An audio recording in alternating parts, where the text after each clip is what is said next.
15-июнь күнү соттук отурум учурунда Нурланбек Тургунбек уулу сот ачык жарыяланып, коомчулук бардык жагдайларды билсин же башкача айтканда ким ак жана ким кара экенин билип алышсын деген өтүнүч менен кайрылды. Бул жерде отургандардын баардыгы адилет калыс ачык өтүшүнө кызыктангандар. Жана ошол үчүн тез арада бул ишке тетик чыгарыш керек. Себеби бул тарыхый сот жарыяны. Бул жерде жок нерседен бир атайын бир ушундай маселеге келдик. Бул тарыхый жарыян болуп калат. Андыктан ак кара деп чекип койгондо бул жерде отургандардын баардыгы ошол эле учурда коомчулукта кылышты. Ошон үчүн биз жарыянды мыйзамдын чегинде бардык мыйзамдын талаптарына ылайык өткөрөбүз десек, анда биз башынан ээге түзүп отуруп, ушул кемчиликтерди, ушул баягы тез көрүнүштөрдү жоюп алышыбыз керек. Бардыгыбыз кызыктарбыз ушул эртерээк бүтүп кыргыз эли коомчулук билсин ак караны деп. Андыктан мен ойлойм, ушул маселени сиз чекип койсоңуз, анан кийин убактылуу бир күндөн кийин кайра баштап бардыгын так мыйзам талабына ылайык адилет сот жарыянын өткөрүүгө чоң мүмкүнчүлүк түзүлөт деп. Ошон үчүн мен сизден өтүнөм, туура чечим, адилет чечим кабыл алышыңызды бул маселеде. Рахмат. Андыктан көрөрмандарга Нурланбек Тургунбек уулунун айтканы, актанганы туурабы? Аны кийинки тасмадан көрөлү. Камчыбек Ташиевдин үстүнөн козголгон кылмыш иши. Бийликти алмаштырууга аракеттер болгонбу? 75 аксакалдын максаты эмне болгон? Жана алардын артында кимдер турган? Ушундай сыяктуу коомду көп талкуу жараткан суроолордун жоопторун ушул видео тасмада көрүп алсаңыздар болот.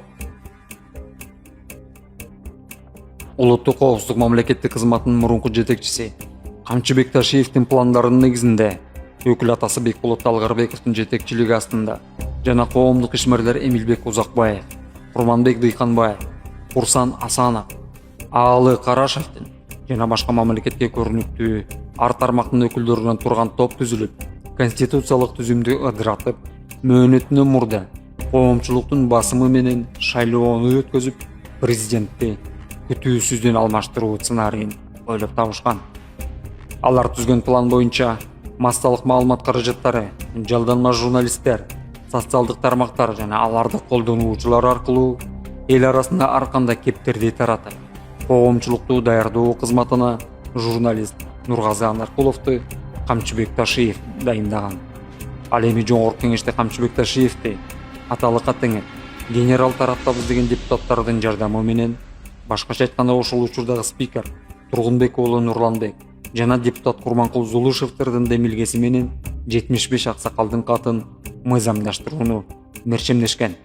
Ал гана эмес, мыйзамсыз иш аракеттери ишке ашып кетсе, өзлөрүнүн кызматтык орундарына Курманбек Абазов жана Элдар Жакыпбековдорду мураскер катары даярдап, андан аркы боло турган иш аракеттер бир гана Камчыбек Ташиевдин көргөзмөсү аркылуу болоорун тергөөнүн жүрүшүндө белгилүү болгон. Жыйынтыгында бул пландар ишке ашпастан Камчыбек Ташиев кызматынан алынып, үстүнөн оор беренелер менен кылмыш иши козголуп, сценарийди ишке ашыруучулар төмөндөгүндөй көрсөтмөлөрдү берүүдө. Талгарбек уюштурган экендер. Мага эмилген Узакбаев. Депутаттар көбөйтүп чуркап жүрөт. Талгарбек менен ким кетет? Узакбаев кетет. Edepsiz. Öyle Konstitutsiyaga to'g'ri kelsin. Erta şayloo olsun degan o'ylabdi. Ana qo'l qo'yib qo'ydi. Bo'ldi. Расспрашиваю лидеринга.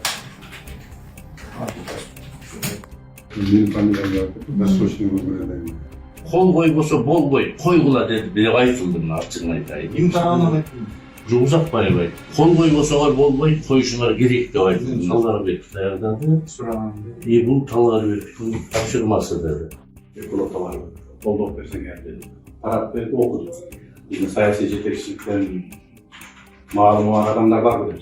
Мен эми өзүм ойлоп чыкмакчымын, сөзсүз саясий жетекчиликте колдоо бар. Талгарбеков, он меня попросил, мы готовим обращение к президенту, чтобы президент провел новые выборы и чтобы он сидел еще 2 срока, то есть по 5 лет, 10 лет.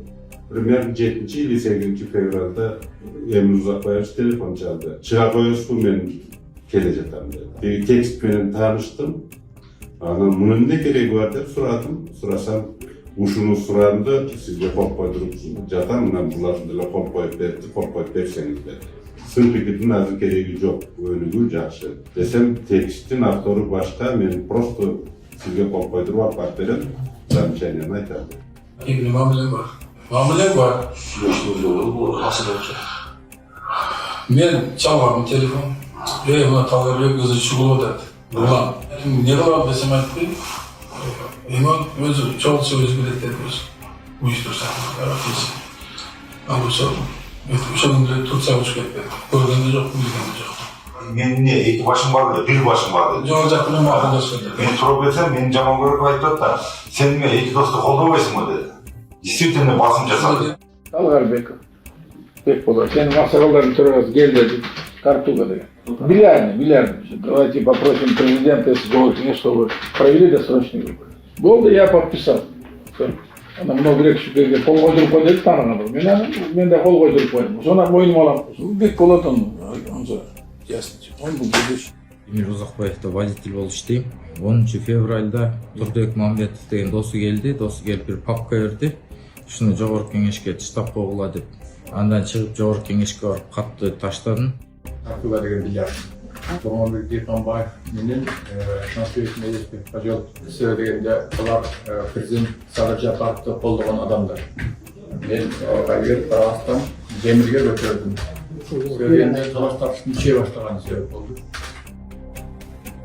Нургазы Анаркулов Камчыбек Ташиевден кандай тапшырмаларды алган жана кезексиз президенттик шайлоону кантип өткөрүү пландарын ачыктап бергенин чогуу кулак салалы. Сизди шектүү катары сурап жатам. Сиз болсо уже өтүнүч келтирдиңиз. Сиздин өзүңүздүн коопсуздугуңузду сакташ үчүн жашырын түрдө көрсөтмө берип жатканыңызды тууралуу өтүнүчүндө көрсөттүңүз. И сурак кылуу учурунда өзүңүздүн жактоочуңуз жок сурак кылуу, Ооба. Себеби сыр сакталбай калат, Ооба.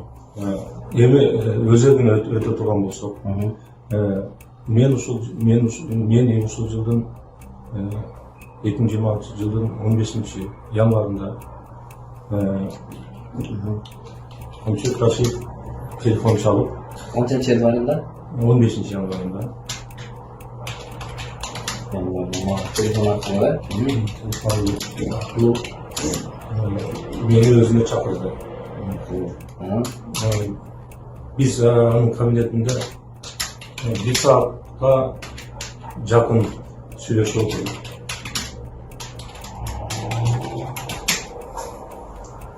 Сизге Камчыбек Кудусаевич сизди биринчи жолу, экинчи жолу чакырганда элге кайрылуусу тууралуу айтып бересизби, айтканыңыз менен? Бардык фактылар жана көрсөтмөлөр Камчыбек Ташиевге келип такалганда, ал айласыздан ар кандай психологиялык ыкма жана ар түрдүү манипуляцияларды колдонуу менен жоопкерчиликтен качууга аракетин жумшаган. Айтыңызчы, Анаркулов Нургазы менен жеке жолугушуу акыркы жолу качан жана кайсыл жерде болгон? Так, мен кабинетиме келген, дискуссиянын ичинде февраль айынын башында болсо керек. Февраль айынын башында бир маселе Gökay'ın mekemesinde bir kabiliyet bekliyorum. Kança жол жолуктуңуз эле? Birinci yıl yolu saklayıp esine если надо, дойдем если до суда, в суде будет отвечать.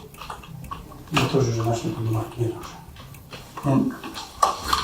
Министерство хозяйства иштеп берген жокмун. Ушуну кетирбей, ушуну кармап калайлы деген ниет болуш керек да. Халкына секен боло берет.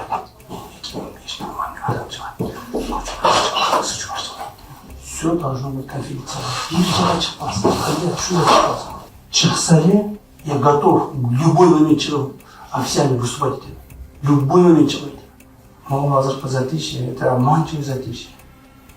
И бирге кичине козголуп алса, кийин уже козголо берет. Эмне аяк күчү чыкса эмне кыласың? Артынан дагы эмне эркек чыгат. Ата энелери салганын көргөндө балдар уже бүттү уже. Эч кимсе салбайт. Башталды сен. Муну минимум 1 саат өткөздүк го муну үчүн.